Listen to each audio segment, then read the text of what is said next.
Hello students. आज हम एक क्लास 12th का एक कॉन्सेप्ट समझेंगे, dissolution of A partnership firm. कि जब पार्टनरशिप फर्म को हमें डिसॉल्व करना पड़ता है। डिसोल्यूशन किसी भी रीज़न से हो सकती है।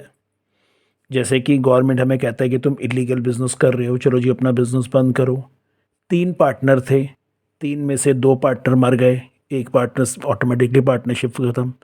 इनको कॉन्टीन्यूसली पार्टनरशिप में लॉसेस हो रहे हैं, तो पार्टनरशिप फर्म ख़त्म हो सकती है। पार्टनरशिप ख़त्म होने का कोई भी रीज़न हो सकता है, लेकिन हम अगर लीगल फॉर्मेलिटी से अपनी पार्टनरशिप फर्म को ओपन करते हैं तो कुछ लीगल फॉर्मेलिटीज़ होती है पार्टनरशिप फर्म को क्लोज करने की। एक होता है according to section 39 of Indian Partnership Act 1932, dissolution of the firm means dissolution of partnership among all the partner in the firm. कि मतलब हमने अपनी पार्टनरशिप फर्म को ख़त्म करो। लेकिन सबसे बड़ी प्रॉब्लम हमारे सामने क्रिएट होती है।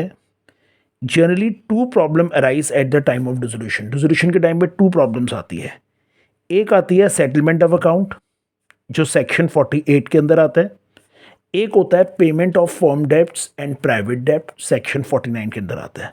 फर्म डेब्ट का मतलब होता है फर्म ओज टू आउटसाइडर, जो फर्म ने लोगों का पैसा देना है। The dept which A partner ओज इन हिज पर्सनल कैपेसिटी, जो पार्टनर ने पैसा देना है। अब देखो सीधी सी बात है, बिजनेस करते हो तो बिजनेस के बाद बहुत सारे लायबिलिटीज़ भी होती है। बिजनेस की क्या होती है यहाँ पर, बिजनेस के अंदर लायबिलिटीज़ भी होती है, बिजनेस के अंदर असेट्स भी होते हैं। अब मुझे लायबिलिटी को तो पेमेंट तो करनी पड़ेगी। लायबिलिटी की सारी क्या करनी पड़ेगी, पेमेंट करनी पड़ेगी। अब पेमेंट करने के लिए मेरे पास पैसा कहाँ से होगा? या तो मेरे को अपने असेट्स को सोल्ड करना पड़ेगा सारा का सारा। ऑब्वियस है कि मुझे अपनी सारी लायबिलिटीज़ को, मतलब अपनी सारी लायबिलिटीज़ और assets को एक तरीके से ज़ीरो करना पड़ेगा, ख़त्म करनी पड़ेगी अपनी लायबिलिटीज़। मतलब जब तक फर्म अपनी लायबिलिटीज़ को ख़त्म नहीं कर देती ना, तब तक फर्म डिसॉल्व नहीं हो सकती। मतलब डिसॉल्व नहीं हो सकती, क्योंकि लोगों का पैसा लिया है फर्म ने, तो फर्म ने देना भी तो है। तो इसीलिए इसके अंदर 3 अकाउंटिंग ट्रीटमेंट्स होती है। एक इसमें रियलाइजेशन अकाउंट बनाया जाता है, एक पार्टनर्स कैपिटल अकाउंट बनाया जाता है, एक पार्टनर्स लोन अकाउंट है। ये क्वेश्चन में अगर रिक्वायरमेंट हो तो बनता है। और एक बैंक और कैश अकाउंट होता है। मेनली आपको ये 3 अकाउंट होते हैं जो हमें बनाने होते हैं क्वेश्चंस के अंदर, और इसकी कुछ जर्नल्स होती है। आज मैं खाली आपको इन 3 अकाउंट्स की ट्रीटमेंट थोड़ी सी समझाऊंगा। नेक्स्ट वीडियोस के अंदर मैं आपको इसके जर्नल के कॉन्सेप्ट समझाऊंगा और कुछ प्रैक्टिस क्वेश्चंस करवाऊंगा, जो बोर्ड पॉइंट ऑफ व्यू से बहुत इंपॉर्टेंट होते हैं। देखो, इसके अंदर एक कॉन्सेप्ट हम लेते हैं। जैसे एक फॉर एग्जांपल एक क्वेश्चन है। क्वेश्चन किस तरह से लेना है?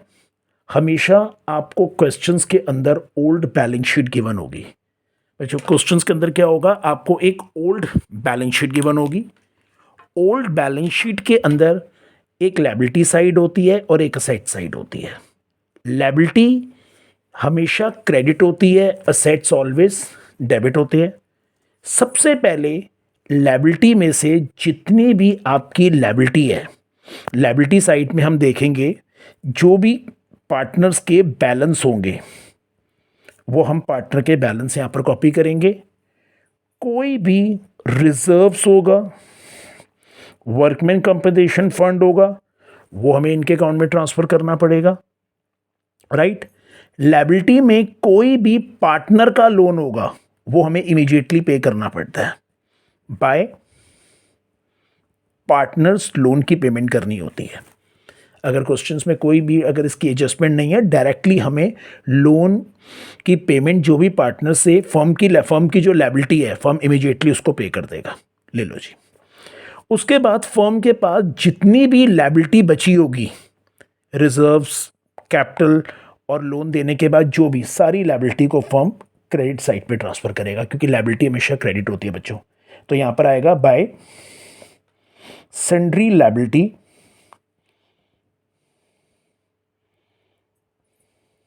हम यहां पर ट्रांसफर करेंगे, ट्रांसफर फ्रॉम बैलेंस शीट। हम अपनी बैलेंस शीट से सारी लायबिलिटी यहां पर ट्रांसफर करेंगे यहां पर। और जितने भी असेट्स होंगे, असेट्स में अगर कोई लॉसेस होगा प्रॉफिट एंड लॉस का कोई लॉसेस होगा, या कोई भी मिसलेनियस एक्सपेंडिचर्स होगा, या कोई भी डेफर्ड रेवेन्यू एक्सपेंडिचर्स होगा, वो हम पहले पार्टनर के अकाउंट से डेबिट करके कट करेंगे, क्योंकि लॉस कौन बियर करेगा? पार्टनर ही बियर करेंगे, राइट। कैश और बैलेंस, बैंक का अगर कोई भी बैलेंस होगा हम यहाँ पर देखेंगे बाय बैलेंस वीडी कि हमारे पास कितना बैलेंस है। उसके बाद जितने भी असेट्स होंगे सारे असेट्स को हम डेबिट साइड पे ट्रांसफर करेंगे, क्योंकि असेट्स ऑलवेज डेबिट होते हैं। तो यहां पर आ जाएगा to sundry assets transfer from balance sheet से ट्रांसफर करेंगे, यहां पर सारे देंगे। अब क्वेश्चंस के अंदर देखो सीधी सी बात है, अब मेरी ये लायबिलिटी है इतनी और ये मेरे असेट्स है। अब इसकी अकाउंटिंग ट्रीटमेंट क्या है? अगर फर्म का कोई भी असेट्स सेल होता है तो उसकी क्रॉस एंट्री करनी है आपने बाय, जितना भी अगर फर्म असेट्स बेचती है तो बाय कैश या बाय बैंक करके फर्म क्या करेगी, इतना अगर हमारे इफ असेट्स हमारे सोल्ड होते हैं, सोल्ड मीन्स रिलाइज होते हैं, तो जितना भी पैसा आएगा सपोज करो वो उतना ही पैसा, क्योंकि देखो ये सारी एडजस्टमेंट्स होगी, हर एडजस्टमेंट्स का ड्यूअल इफेक्ट होता है, तो जितनी भी आपने ये पैसा आएगा उतना पैसा इमीडिएटली आपको अपने कैश में ऐड करना है। ये एंट्री कौन से अकाउंट से आ रही है? कैश में, रियलाइजेशन से। तो रियलाइजेशन अकाउंट करके कैश में आपने पैसा ट्रांसफ़र करना है। एक नंबर का हमने यहाँ से पैसा ट्रांसफ़र कर लिया हमारे पास में। अगर कोई असेट्स पार्टनर कहता है कि मैं टेक ओवर कर लेता हूँ, क्योंकि देखो ना फर्म ने पार्टनर को भी तो पैसा देना है, कभी कभी कोई असेट्स, फर्म की कार हो गई, फर्म का कोई असेट्स हो गया, पार्टनर टेक ओवर कर लेता है। तो अगर पार्टनर टेक ओवर करेगा तो उसकी क्रॉस में एंट्री करनी है बाय पार्टनर्स कैपिटल अकाउंट। अगर if assets taken by partner है, जो पार्टनर टेक ओवर करेगा असेट्स तो ऑब्वियस है कि उतना ही पैसा हम पार्टनर की कैपिटल से काट लेंगे। ये कौन से अकाउंट से एंट्री आ रही है? रियलाइजेशन से। तो टू रियलाइजेशन करके पार्टनर के अकाउंट से हम पैसा काट लेंगे जिसने भी लिया है 10। ये हो गया 2 नंबर की एडजस्टमेंट्स। अगर फर्म ने कोई भी लायबिलिटी को पे करना है तो यहां पर फर्म टू कैश करके या टू बैंक करके पेमेंट ऑफ लायबिलिटी करेगा।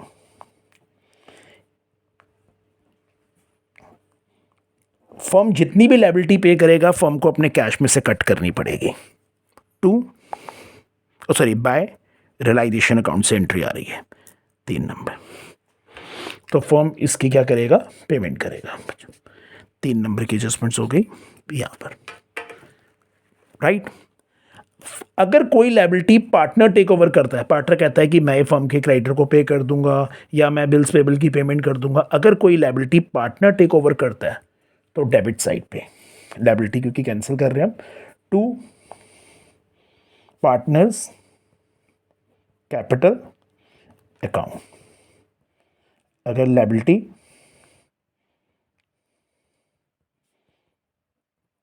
टेकन बाय पार्टनर, अगर कोई लायबिलिटी पार्टनर टेक ओवर कर लेता है तो जितनी लायबिलिटी पार्टनर ने टेकन की है फर्म की, उतना ही पैसा फर्म क्या करेगा? उसकी कैपिटल में ट्रांसफर कर देगा। तो बाय रियलाइजेशन करके उतना ही पैसा हमने इसकी कैपिटल में ट्रांसफर कर देना है,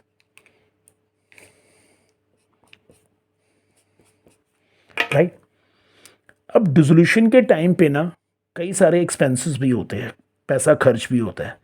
अगर पैसा खर्च होता है तो जितना भी एक्सपेंस हुआ है इसका नेचर नॉमिनल होता है बच्चों, debit all expense and losses credit all. तो जितना भी एक्सपेंस होता है तो हमें यहाँ पर टू कैश काउंट करके या टू बैंक करके हमें पेमेंट करनी होती है अगर कोई भी रियलाइजेशन का एक्सपेंस है।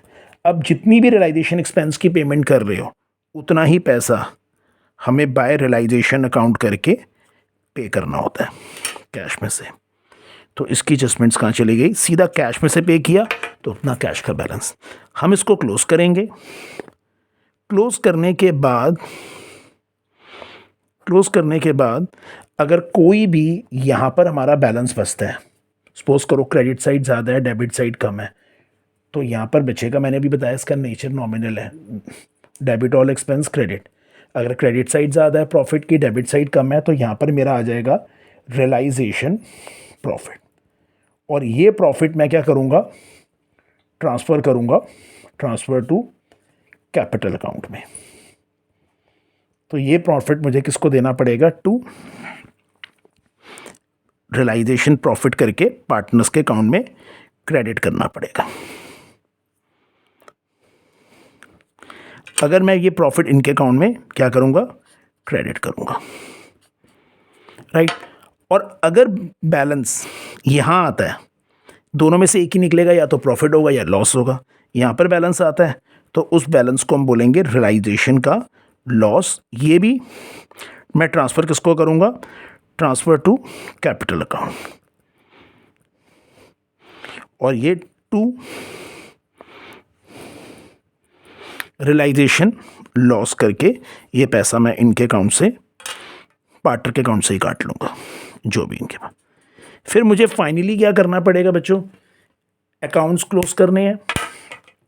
यहाँ पर अकाउंट्स क्लोज करूँगा, अकाउंट्स क्लोज करके यहाँ पर देखूँगा कि जितने भी पेमेंट अगर इनको देनी होगी तो टू कैश करके या टू बैंक करके इनकी फाइनल पेमेंट करूँगा मैं। इनको क्या करूँगा मैं, फाइनल। जितनी भी मैं फाइनल पेमेंट कर रहा हूँ उतना पैसा अपने कैश में से डिडक्ट कर दूँगा। ये पैसा किसके पास जा रहा है, पार्टनर्स कैपिटल अकाउंट। यहाँ से ये पैसा आ गया, पैसा कट गया।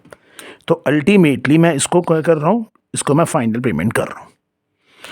इसको हमने फाइनल पेमेंट की, और जितनी भी फाइनल पेमेंट की वो पेमेंट हमारे कैश में से कट जाएगी। अगर कोई पैसा इनसे लेने वाला होगा तो बाय कैश करके या बैंक करके इनसे फाइनल रिसिप्ट लूँगा मैं कि चलो जी इतना पैसा तुम दो। अगर इनसे मैं कोई फाइनल रिसिप्ट लेता हूँ, पैसा लेता हूँ, तो उतना ही पैसा लेकर अपने कैश में ऐड कर दूंगा to partners capital account. Last में कोई भी लायबिलिटी हमारी बचनी नहीं चाहिए। अगर कोई भी लायबिलिटी यहाँ पर अगर कोई रह गई तो ऑटोमेटिकली टू कैश करके आपको पे करनी होगी, क्योंकि फर्म तब तक हम क्लोज नहीं कर सकते जब तक फर्म की लायबिलिटी ना क्लोज हो जाए। इसलिए लायबिलिटी ज़ीरो होगी, ऑटोमेटिकली मेरे असेट ज़ीरो हो जाएंगे। यहाँ पर आके मेरा जो बैलेंस होगा कैश का, वो बैलेंस ऑटोमेटिकली वो मेरा बैलेंस क्या होगा, कैश का बैलेंस इक्वल हो जाएगा। यहाँ का बैलेंस और यहाँ का बैलेंस ऑटोमेटिकली मेरा इक्वल हो जाएगा। तो ये एक कॉन्सेप्ट है। इसकी प्रैक्टिस हम नेक्स्ट वीडियो में करेंगे बच्चों। मैं कल अपलोड करूँगा इसके वर्कमैन कंपनसेशन फ़ंड के केसेस, इन्वेस्टमेंट फ्लक्चुएशन फ़ंड के केसेस, इसके अंदर अकाउंटिंग ट्रीटमेंट कैसे होती है, और इसके कुछ क्वेश्चंस। नेक्स्ट 2 डेज़ में खाली डिसोल्यूशन के ऊपर ही फोकस करने वाला हूँ। प्रैक्टिस करो, अच्छे से प्रैक्टिस करो कॉन्सेप्ट। कोई डाउट होगा तो मुझसे पूछो। अगर कोई भी प्रॉब्लम होती है, नीचे मेरा आपका टेलीग्राम का लिंक है, उसमें ज्वाइन करो मेरे ग्रुप को, और पर्सनली मुझसे मेरे अपने डाउट्स पूछो, ताकि आप लोगों को वो डाउट्स मैं आपके क्लियर कर सकता हूँ और आपके बिहाफ पर वीडियोस बनाकर आपको अपलोड कर सकता हूँ। ओके बच्चों, ऑल द बेस्ट।